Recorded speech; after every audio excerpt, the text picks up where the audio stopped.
গভীর অর্থবহ এই পারফর্মিং আর্টটি আপনারা সবাই দেখেছেন। ইতিমধ্যেই সারা পৃথিবীর মানুষ এটিকে নানা রকমভাবে ব্যাখ্যা করা শুরু করেছে যে আসলে এই পারফর্মার কি বোঝাতে চেয়েছেন। খুব সহজভাবে অনেকে বলছেন যে সফলতার সিঁড়িগুলো সহজ হয় না, বারবার পড়ে গিয়ে উঠতে হয়। আবার কেউ কেউ বলছেন না, সফলতার একেবারে চূড়ার কাছাকাছি গিয়েও আপনি ছিটকে পড়তে পারেন এবং শুরু করতে পারেন আবার নতুন করে। এই পারফর্মারকে জিজ্ঞেস করা হয়েছিল আসলে তিনি কি বোঝাতে চেয়েছেন এই পারফরমেন্স দিয়ে।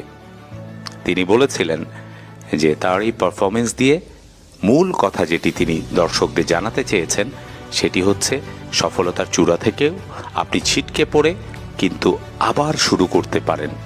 তার জন্য প্রয়োজন শুধুমাত্র 3টি বিষয়।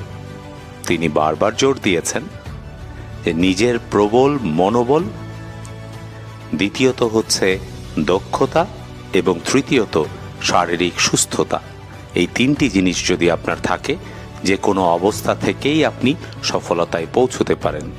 আর এই শারীরিক সুস্থতা আমাদেরকে দেন মহান সৃষ্টিকর্তা। দক্ষতা এবং মনোবল শক্তি আমরা নিজেরাই অর্জন করতে পারি। এই 3-এর সমন্বয়ে প্রত্যেকের জীবনে যেন সফলতা আসে সেই প্রত্যাশাই করি। ভিডিওটি কেমন লাগলো কমেন্ট করে জানাবেন।